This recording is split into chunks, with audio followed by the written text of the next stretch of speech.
Hi, my name is Krzysztof Piskorski and I'm the lead writer and the creative director on Tainted Grail, Kings of Ruin. And today, together with the entire Kings of Ruin team, we've prepared for you something quite interesting. But before we proceed, a short word of warning. We will be talking about the components of the game and the final content of the game, so there might be some slight spoilers for the first two chapters of the Tainted Grail Kings of Ruin campaign. So if you are the type of player who tries to go in blind, just keep that in mind. The game you see before you is our final prototype. This is a pre-production prototype, which means many components are mass production samples, while others are not and are still subject to change. However, this should give you quite a good idea as to what to expect when the game arrives at your doorstep. Let's start with those beautiful models first. Our Kings of Ruin, the central characters of the story, which you will meet repeatedly over many chapters of the game. Our main characters and our companions, as well as some Guardian models from the Weird Encounters optional add-on. Finally, we have prepared a very first look at our deluxe resources. Here you can see the first version of our 3D plastic resources for wealth, experience, magic and food, as well as our quest tokens.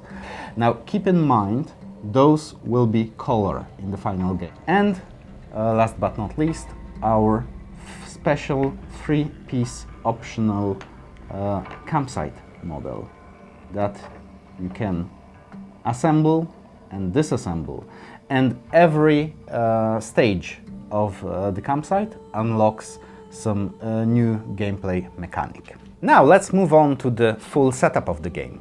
Here you can see ready-to-play game from the end of the second chapter with one of our main explorable areas of the game, the Kingdom of Lothian, fully uncovered. Now keep in mind, Lothian is one of our 4 explorable areas in Tainted Grail Kings of Ruin, and all of them together wouldn't fit on this table. Fortunately, you never have to fit all of them at the same time, but we can safely say that Western Avalon turned out to be a significantly larger place than the eastern part you may have already explored. All in all, we had 63 location cards in Tainted Grail, The Fall of Avalon, and a similar number in follow-up campaigns. In Tainted Grail, Kings of Ruin, we have 74 location cards, actually a bit more than we promised, because during the campaign we've planned for 72. And it's not only about the number of the cards. What's important is that the cards themselves are double-faced. So each location card also contains a weirdness-covered version of the location that sometimes also triggers additional scenes or story. And the locations are quite a bit more expansive than they were previously, with more characters to meet, more options, and more ways in which locations and what happens in them respond to everything players did in the game world. Altogether, there's quite a lot to explore in Tainted Grail Kings of Ruin, which brings me to this monster of a book. Here we have an early sample of the Deluxe Exploration Journal, an optional leather-covered version of the book with additional illustrations that give you a better look at the lands of Avalon you explore. Now, do keep in mind, this is our very first proof of concept, so some illustrations you see here are not final, and we are still tweaking the layout and the general feel of the exploration journal. That being said, It already contains all 10 chapters of the game, and it can give you a good glimpse as to how much content is there to experience. Let's just compare it to one of the previous exploration journals, the exploration journal for Tainted Grail, The Fall of Avalon. During the development of Tainted Grail Kings of Ruin, when we immersed ourselves in the dark world of Avalon, me and other members of the team often found places where we want to go a step further, when stories that we want to see expanded, characters that we like so much we want them to return. As a result, there's quite a bit more story here than we initially promised. On the campaign page, we've announced that the exploration journal for Kings of Ruin would be 272 pages long, with the deluxe version with additional arts some 380 pages long. Now I can confirm that the final exploration journal for Kings of Ruin will be approximately 360 pages long, and the final deluxe exploration journal, the leather covered tome similar to the one you see here, will be approximately 420 pages long. But it's not only about the quantity of the content, it's also about giving players things they haven't experienced in Tainted Grail before. An excellent example of how we use this additional space is the reputation system. In previous Tainted Grail games, reputation was a resource gathered just like any other resources, which was sometimes a bit strange and a bit gamey, because things you did to one faction in one corner of the world could impact completely unconnected events in another part of the world. In Tainted Grail with Kings of Ruin, we went with a bit more immersive experience, where your reputation is tracked via several statuses that you receive when you do something to certain factions or certain groups of people in the game world. And when you have enough of these statuses, new quest lines unlock, new side adventures appear. So while in previous Tainted Grail games you had your main quests, side tasks and character story arcs, in Tainted Grail Kings of Ruin we've created an additional type of quest, a quest that unlocks after some reputation progress in the game world. Another example I can give are the companion storylines. In previous Tainted Grail games, companions didn't have much story at all. They were hardly mentioned in journal.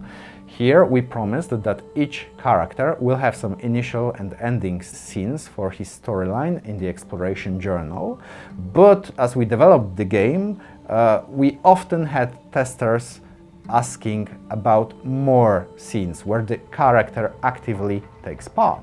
And as a result, companions on average have more story than main characters had in some of the previous campaigns, and main characters obviously have even more.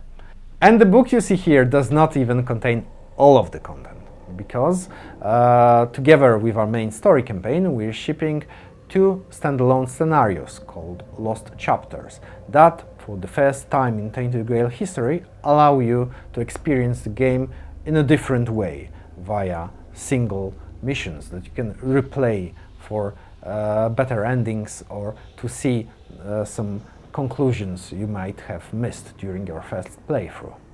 Another good way to compare the scope of content that you can experience in Kings of Ruin is by looking at our Kings of Ruin status sheet compared to status sheets of the previous campaigns. Here you can see all achievable statuses in Kings of Ruin. Each status is a flag, a story trigger that marks that you've done something, and each status is red in several places throughout the game, and many scenes and many locations changed depending on what you achieved. So as you can see, the Kings of Ruin contains quite a bit more story flags than we used in previous campaigns, for a more immersive experience and for a world where things you do matter even more. And that's not the only thing we've added to the exploration journal. During the campaign, we've announced that Kings of Ruin would contain a color filter. A red color filter we would use to obscure all references to the Book of Secrets and all special optional hints that players may choose or choose not to reveal. We've liked the color filter so much, we've decided to include another one in the game. The game also comes with a secret blue color filter, but I will not tell you where to get it or how to get it. Let's just say that it unlocks some special scenes, some special options, and you should probably find it if you want to experience some of the game's more secret endings. But exploration and story are not the only places where we decided to add a tiny bit more. For example, the game was announced to include 563 standard-sized cards. In the end, I can announce the Kings of Ruin will use approximately 620 of them. And these 60 additional cards were used in many ways that improve the experience. We used them to introduce additional custom encounters, special one-time encounters that are very related to the story and trigger throughout the game. We used them for additional secrets hidden throughout the game world.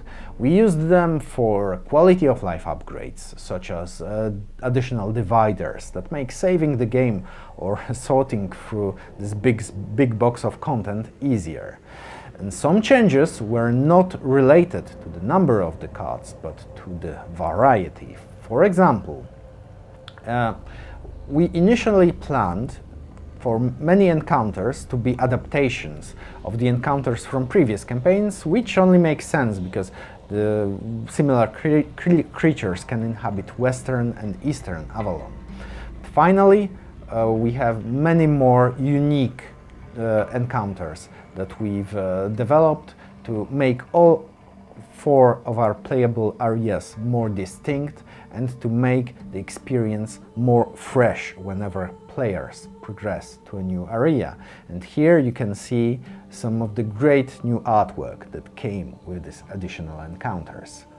The number of the oversized cards also changed slightly from 136 to approximately 140.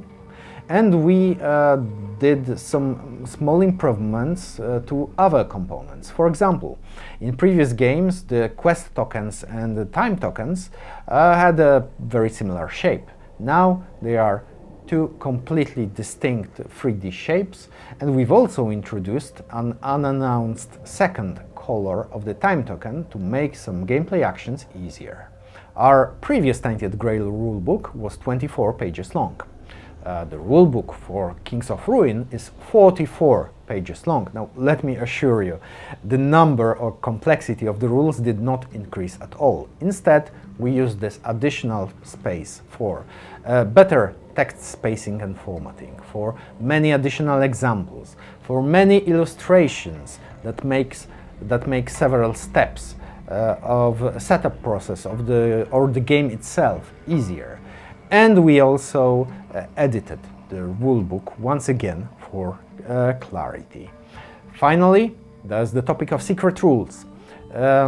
Seasoned Tainted Grail players may remember that previous campaigns usually introduced some secret rules throughout the game to keep the experience fresh. A good example would be the armies and army rules in Tainted Grail Age of Legends, and these rules would appear in the exploration journal.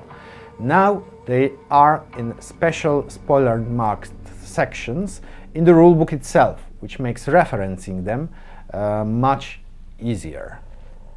And the final prototype of the game was also sent to several content creators who will provide you with detailed playthroughs of chapters 1 to 5 that will hopefully answer any questions you might have after today's presentations, and that will allow you to judge better how the game works and feels when in action with real players. It's also important to note that none of these extras and small improvements we made affected the timelines. The game is still roughly on track. It's set to arrive at the end of 2023 and at the start of 2024, and we can't wait for you to experience the world of Tainted Grail and the Western Avalon for yourself. And if this little presentation or any videos from our external content creators will convince you to take a leap and visit Western Avalon yourself, the good news is you still have a chance. The game is still available via the late pledge on our GameFound page, and it will remain available until the Pledge Manager closes. Right now, we estimate the Pledge Manager will close on 27th of August, so you have at least that much time to add Tainted Grail Kings of Ruin to your pledge. I would also like to announce that some smaller add-ons that were not mentioned during the campaign appeared in Pledge Manager, such as our optional mounted character models that you can use in later parts throughout the game to represent your more advanced heroes better. So, to sum everything up, Tainted Grail Kings of Ruin is shaping exactly how we wanted it to be. You will be able to see more of it very shortly, and we really can't wait for you to experience Western Avalon yourself and for you to tell us about your adventures. So, see you during our next updates. Take care and goodbye.